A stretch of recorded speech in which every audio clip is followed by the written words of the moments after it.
Good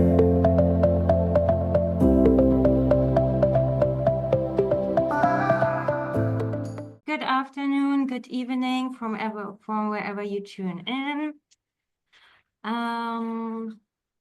Yeah, we are happy to have you here with us today. It's the first Wedia webinar of the year, and we are thrilled to have you join us in order to discover the exciting world of digital asset management and how it's transforming in today's digital landscape. So, I'm Lynn, your host today. I'm here with my co-host Steffi and also our two amazing guests, Ralph Windsor and Olivier Grenet, which are two damn experts. So if there's anything, if you have any questions, please let us know via the little chat box. We're gonna then answer them at the end of the webinar. We have Ralph Windsor with us. Could you please tell us on how you are familiar with the DAM space and how about your work and everything? Yeah, I've been doing DAM for 30 years. I'm surprised to learn. Yeah, I've been a DAM software developer, project manager, digital asset manager, consultant. I've been involved with DAM news since about 2012. I just used to write for it, then I become the editor. Now I'm the publisher, which basically means I do all the boring jobs no one else wants to. Yeah, so basically, yeah, I've been in the industry quite a while, involved in it on the buy and the sell side. Yeah, so that's me pretty much. That's really interesting. 30 years in DAM industry. Yes, thank you, Ralph. And now let's focus on Olivia. Olivia, could you please tell us about your experience in the DAM industry? Yeah, Ralph beat me on the anciency in the on the DAM market. I've been in Wedia since the beginning because I'm a co-founder. I've been the CTO since the beginning, so I've been developing DAM systems, multiple generations since a while. I'm overseeing the technical team basically, so the product team. So we try to be aware of any trend, any kind of needs that our clients are expressing. So we really create a solution that is being updated every 7 weeks. So we try to be quite reactive. So yeah, definitely interested in discussing the DAM trends today. Well, we have like two really good experts in DAM industry right now. And let's dive into the discussion for today. And yes. Yes, of course. So first questions. I mean, the starting point here is that the role of DAM systems has changed a lot over the years. I mean, we can agree on that. They started as, well, just tools, quote unquote, for storing assets, but today they are much more than that. So, Wolf, how do you see the role of DAM systems evolving from just storing assets to becoming strategic coordinators within the digital asset supply chain? What's your take on that? Yeah, there's quite a lot of material with it. There's quite a lot of material, the whole thing. But I think the change that's occurred over the last probably 10, 15 years is you're starting to see dams being more like what I would refer to as air traffic control centers rather than warehouses, which is how people would have thought of dam in the past is, oh, it's a big sort of box for all your assets. Now it's sort of this thing that coordinates the entire digital asset supply chain, digital asset life cycle. I don't, in terms of the way that dams operate, I don't think, and this is a slightly controversial opinion, but I don't think there's been a lot of innovation and change. But one thing where there has been a lot of development is in integration. So now you've got things like dams will integrate with numerous sort of upstream, downstream applications. So downstream, the stuff like web CMS, CRM, mobile apps, point of sale, email, you name it. Yeah, so like I think so if you're dealing with a client as a vendor or a consultant, say 15 years ago, 10, 15 years ago, they'd say, oh, we've got like two things we want to integrate with, maybe a web CMS, something like that. Now there's like, usually there's something like 10, sometimes even more than that. There's this big laundry list of technologies which the dam needs to integrate with. There's integration upstream as well. So there's things like, you know, the metadata needed to come from master data management systems, workflow, artwork tracking, and also the people want the dam. They don't want to just sort of log into this grid of thumbnails. They want to actually be able to access it from within creative tools and connect it to InDesign, all that sort of stuff. So yeah, that's a big change. Some of the other stuff that's come up, I mean, you've had the AI has come into things, but I don't think it's been particularly successfully used hitherto. Like there's been a fair bit done with auto tagging, and there's a whole bunch of limitations with auto tagging. More recently, you've had visual search, which is where people use or where the text content, the context of the asset has been used to try and derive some metadata.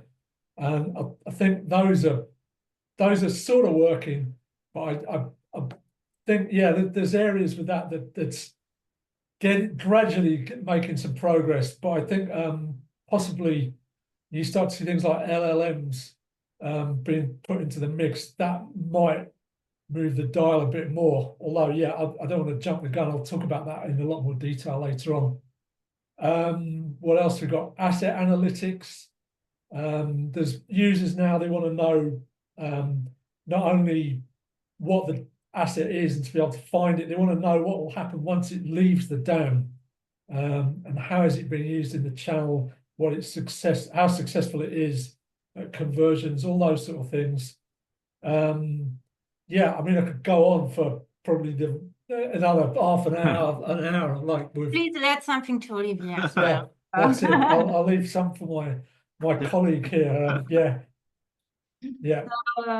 Thank you very much, Ralph. Olivier, what's your take on that? Yeah, I think we've evolved from a world where you ask a CMO, do you have a dam? The people will say, will answer you, I don't really know. It's a tool for photographers, isn't it? And it wasn't really visible and wasn't part of the marketing tool chain. And that changed quite recently, actually, because dams really became a central point of distribution of assets, being connected, like Ralph Windsor just said, to multiple systems. That's how it emerged in visibility to be like a crucial tool in the marketing stack. What's happening also is the dam expanded. It started as a repository and basically like a search and image conversion engine, and switched to something that is more into like ID generation, asset creation, validation workflows, approvals in the upstream, and it's downstream to distributed marketing. How can I transform that asset? How I can push them to local markets? We're going to speak about this a little bit later, but the spectrum of the dam has like doubled or tripled in a few years. So it's really now a central asset, no pun intended, into the into the marketing landscape, technological landscape. Yeah. Yes. Okay. Thank you. I mean, it's clear that DAM is now a key player in the digital ecosystem, so there's no doubt. So let's move on to a topic that's really gaining traction at the moment: AI integration in DAM systems. Yeah, yes, AI is the talk of the town right now, and I feel like AI is revolutionizing a lot of industries. And I'd like to ask Raj, like, how do you feel like how AI is affecting the dam, and how are the features are we getting like really cool features coming up, or what do you feel like the prospects of AI in the dam industry? Yeah, it's an interesting topic, this. I'm what you might call a nuanced AI skeptic. I think there's a lot of potential with AI, but I think it's not, the current reality is not quite as good as the marketing suggests. Yeah, again, this is a really big area. I'll try and just compress my points and not monopolize the conversation. But yeah, I think what you're seeing quite a bit of is, yeah, we talked about auto tagging, and visual search not really being, they're sort of okay. What you'll tend to find with auto tagging in particular is it's quite good at coming up with what I would refer to as literal metadata. So if you have a picture of, like, you know, a building in the morning sun, it'll do building morning sun. That's fine, not a problem. Where it will have more of an issue is, and especially this, if you've got an enterprise DAM, it's a corporate context, it won't tell you that the building is your head office that you've just moved into. And if you're a corporate enterprise user of DAM, that's sort of subject-specific metadata that's far more important than the fact it's a tall building in the morning sun, you know. So that's been an issue historically. What I'm expecting is that as you get this integration coming in with the LLMs, just to explain LLMs is like ChatGPT, Claude, things like that. You could see those being employed as well to try and get some kind of contextual hints about what an asset is. Yeah, and that sort of stuff being used basically to derive more metadata. I still think with that, if you're expecting like the holy grail of DAM, which is like basically you just turn up with a bunch of digital assets and put them into it, like you would dirty clothes into a washing machine, and out comes, like, you know, perfect metadata. No, you're not going to be seeing that. There's still going to be digital asset managers. It's going to get better, going to gradually, incrementally improve, and it'll be a lot slower than everybody expects. But it's, I think, yeah, by a sort of synthesis of auto tagging, visual search, LLMs, digital asset managers, you will get these incremental improvements, and those will help to speed things up for digital asset managers. A couple of other areas I want to look at, and this is one point that I don't think is being discussed too much, which is LLMs. So yeah, ChatGPT and so on, and DAM audit trails. Not all DAMs have this, but the better ones do, and that's basically a record of everything that the user does. This is quite interesting. I've been playing around quite a bit with LLMs to basically do large-scale data analysis, and with that, they're quite interesting because where before you'd have a big kind of spreadsheet full of this data, and you'd have to be getting out Python manuals and hand rolling your own code and all that kind of thing. Now you can basically get these things to do the data analysis for you. And that's quite useful because it basically means if you've got the audit trail, if you've got the source data, you can start to get a lot more insights into how people are using your DAM and what you're doing and that kind of thing. So yeah, those bring in quite a few areas. The other areas, well, I'll just quickly cover this because I know Olivier is keen to get in with his own points. Is I've been looking quite a bit at transcriptions of audio, in particular things like meetings. Like we look at this webinar, this is all spoken word, we're recording this. I've been playing around recently with things like feeding in transcriptions into LLMs. You could use that if you have a meeting about a new product launch or a marketing campaign. You can record the meeting, you can feed that into an LLM, it will extract the text from that, and then it will come up with a base set of metadata, which you can then use as the project. And you can use that to contextualize the metadata for the rest of the DAM. That's really interesting, and that's not been done yet.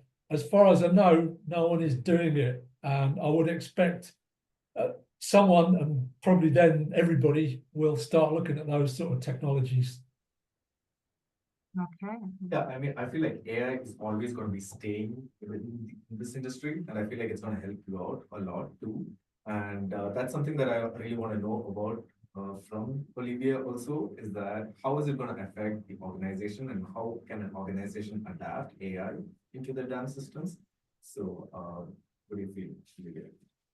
Yeah, actually, yeah, we've been using AI like almost for 10 years now. We used to have like these old vision models Ralph described. So you will get generic metadata because AI has started with visuals actually. The first experiments with AI were done using images. So it's always been like a central point of focus for us to integrate AI into the DAM.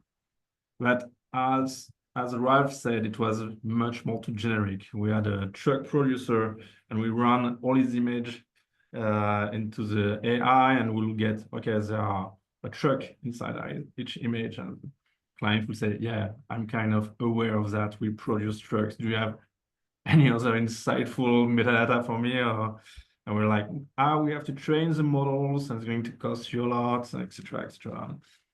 And then LLMs came in. I think they are kind of transformative because they really can extract much more detailed metadata, and we are using it a lot in Wedia. I think there are like almost a dozen of metadata extraction processes that are run when you insert an image or a video into Wedia automatically. So it's already there. It solves a lot of things, and mainly it solves the adherence to keywords. Keywords are words, and the most used feature in Wedia is the search. And that's the most frustrating experience also, because you will search for a certain word and you wouldn't find it because the system will try to match that exact word.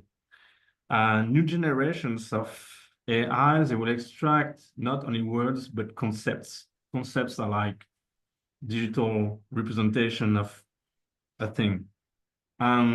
When you're doing a search now, you're not going to match the exact word, but the concepts that encompass of the word. So you will get much more results, and your search is going to be less frustrating. Another point is that we're seeing a lot of global company adopting them, and there is the translation issues, translation of captions, translation of metadata, translation of speech. And what the LLM can do here is transform these words into vectors that are language independent. So whether it's Spanish or German, it's different words, but the same concept. So it helps a lot in search, and I think we are going to see a lot of improvements there. The key issue we're kind of having that Ralph evoked, it's the personalization for each brand. To retrain LLM is kind of costly and has to be done very precisely by data scientists. So currently, I guess most of the DAM offers vendors that are not offering like LLM customization by injecting like the knowledge of the company into the LLM to make search or metadata extraction much more in line with the industry, while the company itself, the environment where it operates.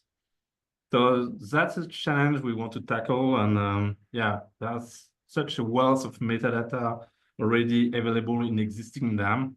So we know we can really work on that to make it much more efficient. Yeah, so definitely looking into it. Thank you, Olivier. Seems like we are in the verge of a major shift in AI. It will be really interesting to know what it's gonna come out. And let's talk about something more, something different. That is generative AI. And let's see what is that big trend. Yes, another big trend indeed. So, I mean, you all know by now tools like DALL-E or Midjourney, and they are changing the way we think about content creation. Well, what challenges do DAM vendors face when trying to integrate generative AI for asset creation? And how could this technology reshape marketing workflows in the future? What do you think? There's a couple of areas. Again, I'm kind of impressed with the technology on one level, but it's like with a lot of AI tech, it's kind of you scratch the surface a bit, and like it doesn't look the issues start to gradually come out of the woodwork. Not to mix the metaphors too much there. I think the two areas, like the first thing is what I call this one standard deviation art that you get with generative AI. What I mean by that is that a lot of the artwork that it produces, it's very similar. It all tends to have this kind of generative AI look about it. I can see when this comes in, well, it's already in, but if it's plugged in unthinkingly by damn vendors, as an end user, you're going to say, right, okay, well, what's the point in me trying to search for something? Why don't I just type it into a prompt? And what it comes back with, I'll use. And if you're under a time pressure, like you have to get something ready for a presentation or meet a deadline, you're just going to accept what it's done, or what it's come up with. And I think with that, you're going to start to see this sort of Gen AI imagery, and people are going to begin to spot it, and it's going to become like the sort of new equivalent of cheap stock photography images. You know, some stock photo images, you kind of see them all over the place. And you know that they can all be kind of, you buy them for $1 on Shutterstock or whatever it is. And I think it's going to be the same sort of thing with Gen AI. Is after the initial interest has come in with it, people are going to say, right, okay, this has been produced cheaply, and it would sort of suggest that the brand doesn't care too much about whatever particular campaign they've used it in. So there's that issue that they're going to need to think about. I think the other side as well is the whole legality, trustworthiness, the provenance of the source material that are used for these images, so biometrics and stuff like that. I know Mark Milstein, I'm not sure if he's on the call, but quite a few people know he is. He's mentioned this quite a bit. You've got this whole problem that some of the source material from the images that can have copyright issues. It can have other things as well, like, you can end up, say, something uses a picture of a beach, and then it transpires that the beach was like, where some terrorist incident occurred. And it's like these kind of things where you have a celebrity sponsor, and then they're arrested for whatever misdemeanor. So yeah, there's those sort of issues, I think. And damn vendors and certainly end users need to be very aware of these issues with it and the limitations and the risks, and provide some sort of provision for risk management with using these technologies. Okay, so your take is that it offers a lot of possibilities, but also a lot of challenges. Yeah. Okay, and I mean, especially in terms of when we talk branding, consistency. Okay, Olivier, do you think? I think Do you think? Yes, I do. So, You do think. What do you think? yeah, I think, yeah, I think we can really see a foreseeable future with using generative AI. Your marketing department will be able to craft hyper-personalized campaigns on the fly, and the DAM will act as a backbone for versioning, distribution, etc. We'll see faster content creation cycle. I think we might see real-time asset adjustments in the near future. So that will provide a lot more agility in the campaigns. So maybe the DAMs are going to evolve into creative hubs rather than asset storage and distribution. And those creative hubs, they will provide like the entire marketing ecosystem. That's something I can envision. But I don't think we're currently quite here because, yeah, there are issues with brand control. So we can pump out tons of creative variations out of generative AI, but if the Gen AI is not guided properly, we can have your brand identity lost quickly. So that's a challenge for us as DAM vendors. So we need to ensure that brand rules and style guidelines is the front and center. So, yeah, like Ralph says, there are a lot of copyright uncertainties. You don't want to. We at DAM vendor must tackle these gray areas, so marketers don't worry about hidden legal traps. That's something that's really important for us. Maybe. Finally, there's also the quality versus quantity dilemma now. So yeah, So you can really easily flood teams, marketing teams with AI generated visual. So curation, filtering out the junk, ensuring only the best asset gets stored and shared is a challenge we're working on. Yeah. Okay. Yes, well, I mean, it's clear that, like I said, there's a lot of potential, but also it's not without challenges. So stay tuned. And as DAM providers, of course, we are here to advise our clients on this. And yeah, we're gonna see what the future brings. So now let's shift our focus to another key topic, which is also a key topic in terms of the video offering, localization. Yes, as businesses expand globally, managing assets across multiple languages, regions are becoming more tougher. And Ralph, how do you think like dance systems can help in this, and how they can manage the complexity, and what are the best practices that you feel like DAM can do for a localization of assets? What do you feel?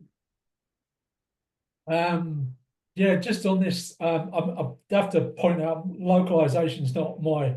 It's an area I've got some expertise over, but Olivier's more skill. I've got more knowledge of it than I have.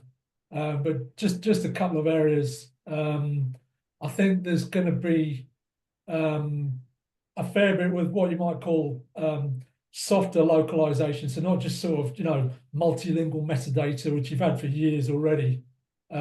But things like using using people in assets in photos in particular, or perhaps videos that are local to the market that you're dealing with, basically that look familiar to the audience. So there's that side of it. I think there's going to be an even bigger role for templating with this templating. I think at one time in DAM, it used to be kind of like, oh, well, do you have one of these print on demand things? And not too many vendors did. Now it's like a must have.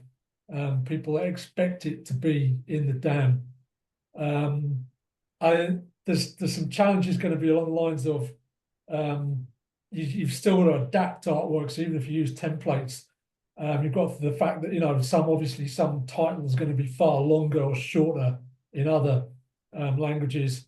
So I think there's a role for AI-driven templating. I know there's a few of the templating software component developers are involved in DAM, are starting to integrate those. A number of them now. These sort of where the AI will adapt the template for you, rather than you having to go back and roll a separate one each time. In terms of the metadata, I think it's interesting.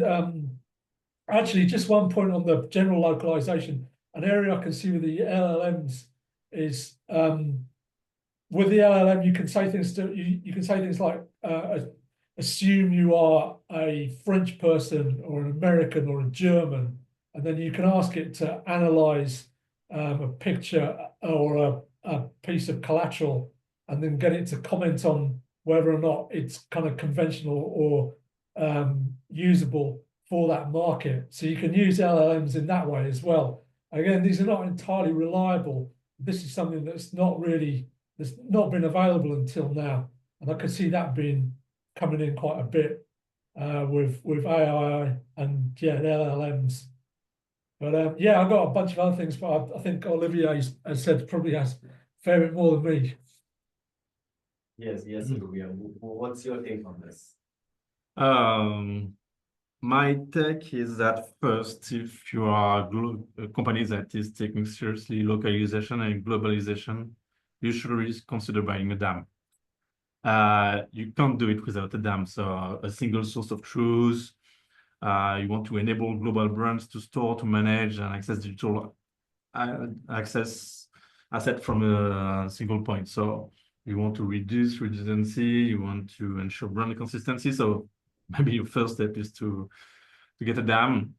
I think we're going to see the things going to evolve into also smart metadata and custom taxonomies, not only translations. but adaptations because people are seeing things different from one country to another. So it's just not basic word-to-word translation, but maybe some different hierarchies. So metadata is going to be different from one country to another, still being linked, but that's interesting to think in terms of content adaptation and not only localization. There are also a lot of ways to distribute the marketing asset efficiently in multiple countries. I can think of portals. Portals are like buildable page you will do for a specific market to highlight a campaign. So it helps marketing team to find easily the let's say the latest campaign assets in a single place. So you can add some kind of editorial content around that to express why you are doing that content. So it's not always only AI and only translation. It can be also like a lot of organization around that. I will state that that's the first step you have to take. Then, yeah, AI is going to help a lot. You talk about print localization or digital marketing localization, Ralph. And that can be a tedious task, and AI will help not only by translating, also adapting content. For example, you can think of working with one single template that's going to be derived into a matrix of languages and formats automatically, and that will help to cut the cost a lot and bring a lot of ROI into your DAM acquisition. And yeah, I definitely agree that having like digital marketing that is able to tackle localization in automated ways is really the way to go, and it's part of the DAM now. And I was talking earlier about the search and the embeddings. The LLMs, by removing the adherence to the language and moving to concepts rather than words, I think is going to help us also to discover the hidden structures in your metadata and to help people look for what they want. And maybe in a chat-like conversation, I'm a local marketer in Argentina and I want the latest campaign. Can you adapt it for me? Can you change that content to be more aligned with my local habits? We've got a social network there that is kind of this and this dimensions for posts. Can you adapt my content for it? Can you translate it? Can you transform the people so they look like people in my country, etc.? So rather than having maybe the kind of DAM we're having now, we're maybe going to move to something that is hyper-personalized for every global marketer in the world. So that's a vision that I think we can really foresee, and I think it's going to happen thanks to the AI. Yeah. Yes, the whole development in the dance space is fascinating, and especially the word I would like to take the word global, because I feel like the thing is going to go global, and with the help of AI and everything, and it's going to make the processes more efficient. Yes, for sure. Yeah, this is for sure. So we already now nearly at the end of the 4 key trends we picked. Are we gonna see if there are questions? Yeah, we have a question. So now's the moment if there's someone else who maybe wants to know something from our experts. So we have, do you think asking them to create AI-generated visuals is out of scope of what them is supposed to do? I feel like that belongs in other systems, perhaps none, or just in the creative departments. Yeah, I think if you had to make a black and white distinction, I would say yes, this is the sort of thing it should be in, like, you know, in Photoshop or whatever. But I think it's a blurry line, basically because I think that one of the ways in which you might see generative AI being used is as a means to adjust photos. So where in the past you've had things like, you know, cropping or color sample, or changing the color space for an image. Now you're going to get generative AI. You know, people are going to say things, right? Okay, can you remove that car from the background or change the weather so it's rather than it being grey, it's sunny, and people are going to want to do that in the DAM. And once you've started adding that sort of facility in there, it's as I said, you kind of moved into a grayer area. And then I can see some of the users saying, well, this is really annoying that I have to go if I want to adjust an asset, I have to go into the DAM. If I want to create one, I have to go into this other system to do it. Why can't I just do it from the one place?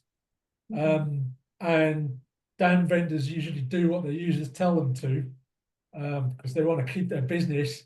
So I can see that line getting crossed and becoming quite blurry. So yeah, in an ideal scenario, yes, you would keep these in neat boxes, but I don't think the real world will behave in that way.